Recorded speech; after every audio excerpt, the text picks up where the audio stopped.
Hello guys and welcome back into part 9 of building the best city on the worst map. So jumping in, what we're going to be doing in this episode is continuing to expand on where we can Richmond Reservoir as well, building this beautiful little paradise out till it looks absolutely wonderful as well. Or also going to be, hopefully, where is it?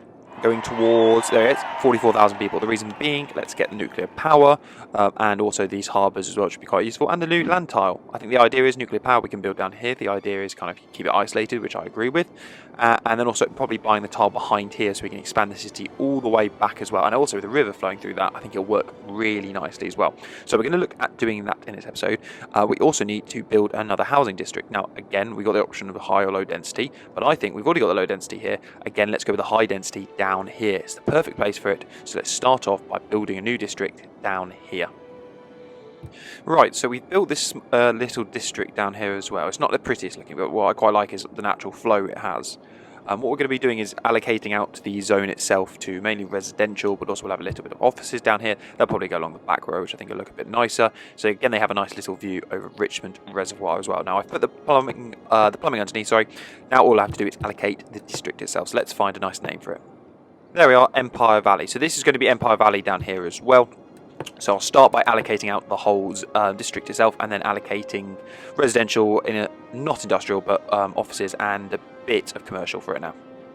Now what I'm also going to do is allocate this as an IT cluster. Here it is, because you see here, requires less workers, requires more electricity, but generates more tax revenue, which is quite cool. But also, I'm pretty sure if you do that, it says something along the lines of all specialised buildings automatically become top level, which is quite nice. It means you can grow very quick.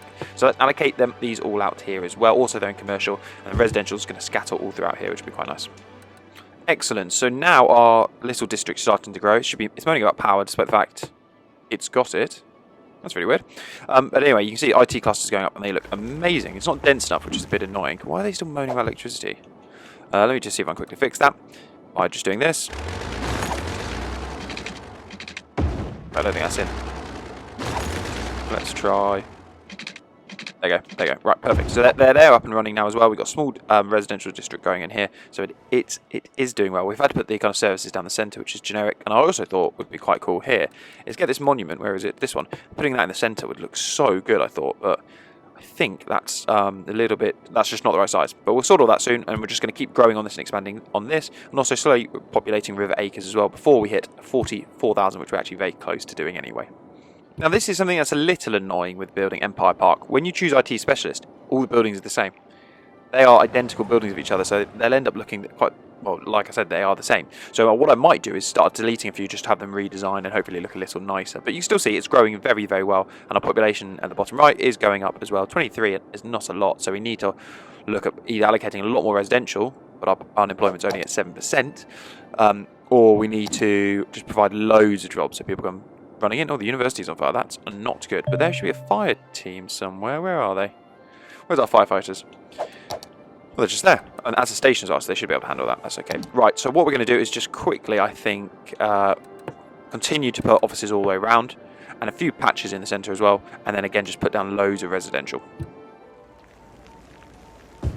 Now we're starting to see this a lot more again, and not enough buyers for this as well. So that's because I think we've got too many IT specialists and they don't need that much work. But I don't know who they sell their goods to, who they sell their services to. So if anyone's actually watching this and can comment, let me know in the comments why I'm getting this and how I can solve it. Please do let me know, because also it's starting to come back for the industry. Now this to me sounds like not enough buyers for products. I haven't got enough shops, but I can see the bottom right corner. There's no demand for it. And also when I put them up like this, they don't actually take that quickly. So is there a demand for them? Is there not? Let me know in the comment section below, because I've done a little look online as well, and a lot of people said build more industry, which is what I think I'm going to put down here as well. Put the nuclear power station down here and also put some industry as well. And hopefully that might kind of quell the need for it, especially if I specialise them as well. Because as you see here, Chestnut Hills, you don't get that issue. So maybe that can help. So let's try that now. Oh, and our hydro dam's starting to produce power as well, which is wonderful. So you can see that 112. It's not actually that bad, to be honest, considering it's more of a like beauty feature as well. And that is coming up everywhere. So let's sort this power out. Oh, maybe it sorted itself out. And most importantly as well, let's start building some specialised industry down here. Right, here we are. So this is our new district, the Red Forest. Now, the reason I've named this is because, one, the trees are red, which I have planted. You can see that's a ridiculous amount there, but I've put them in myself. And two, because in Chernobyl, actually Pripyat, there is so much radiation from the nuclear reactor that when it had the disaster in '86, that all the trees supposedly have turned red. So, as a result, I thought this would be funny, have a nuclear reactor here and a farming industry around it as well. What we're also going to do then is start allocating out industry here, and hopefully they should do what they kind of done at Chestnuts and start a small industry there as well. Now, what's also quite useful is this is Industrial 4.0, so as a result, the people here have to have like degrees and everything to do that, so that should be most of our population as well. So we'll start that up, and also we're probably going to have to start allocating some of this out in a moment to help them with it as well.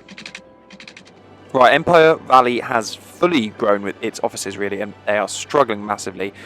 It's looking a bit better, to be honest. The residential is growing as well, but the rest of it is not. And you can see all the way around, moaning a bit about garbage, which is a bit annoying, a bit of waste management, but also, yeah, a lot of these going, not enough buyers. Down here, however, it's growing quite quickly as well, which is nice. The Red Forest is looking good, and we've allocated all of this, and it's taken quite quickly. Back to the unemployment, it's at 10%, but the demand in the bottom right corner would not support that. So I think, to be honest, going off the bottom right corner probably isn't a great way to judge it. A lot of people saying they haven't got jobs, but there are more than enough for them as well. And more jobs are slowly coming in as well. So what we're going to continue doing now at this point as well is adding a bit of character to the kind of world itself as well. And we are about to hit the 44,000 threshold anyway. So once we've done that, we can continue expanding out the back here as well. Because our milestone, what do we get? Area nuclear power, which is going to be the big one there as well, so we can take away a lot of these kind of power generation systems, because we make more than enough, and pretty much go with the dam, a few of these, don't need the solar updraft anymore, don't need any of these wind turbines, so we can get rid of all that, and just trying to bring our outgoings down a lot more as well. So let's catch back up when we're at the 44,000 mark. And there we are, we've just hit the 44,000 mark. So, new area, nuclear power, cargo stuff, which is going to be very useful to start getting our goods out, because that is ultimately what we need. Oh, it's moaning about flooding there. Oh shit, yeah, that's not great. Let's turn that off. And just to do the thing we always do, where is it? It's canals. It's the narrow one. Put medium and upgrade. There we are. Nuclear power station like that as well. I think it looks so cool. That next to it as well would literally make it look like Chernobyl as well. So let's leave that there. Is that all good? Yeah, they all connect up as well, and we must be making, shed loads. So now let's look at getting rid of these wind turbines. Now, land-wise, let's also look at buying, we'll go down this route. The reason being, we can now flatten out all of this terrain as well, and add in the kind of the extension on the back of Washington Heights. So I'm going to flatten land now. It's going to cost me a small fortune, but let's start by doing it now. Now, first things first as well, what we're going to do is also expand this canal as well. So I'm thinking, if we go straight all the way down here, what point do you reckon do we have to come to on this? So, like that? I think that should be sufficient. Let's go maybe a little closer if we can. Right, so we've got the harbour up and running now as well, and that's doing ever so well. You can see it's taking goods in and out as well, shipping them off like that, so it looks amazing. And also, we've got the train line ready to be built, so we can have that go all the way around, probably stop off at Richmond, have a massive circuit all the way around. As a result, you can see they are started to go away, so I think that's probably one of the best solutions, is to start exporting goods as well. The Red Forest is still growing as well, which is quite nice. We've got the Red Forest and Empire Valley, and also we're starting to expand out here as well. And we've got the canal built in, which looks amazing as well. So what we're going to do is end things for there. For what we've done in this episode is build Empire Park. It hasn't been the most successful, but it looks quite cool as well, and it's going to continue to grow as well, and eventually sort itself out. The Red Forest over here is looking amazing with the nuclear power station attached to it, and it's got the massive cargo kind of harbour built into that as well, so that's going to be nice, and eventually probably that those two will combine. And on the back of Washington Heights now, we're starting to expand out as well. I'm going to have an absolute colossal size city here as well, probably buy a few more tiles after that as well. Our next milestone, after all, is 65,000, so we'll soon approach that once we've had all this at the back built, and then we can start buying at that point more and more land, and eventually to own the whole game. But in the meantime, that's going to be the end of part 9 of building the best city on the worst map. I've been Lewis the Trill W. Thank you very much for watching, folks. Until next time, see ya and goodbye.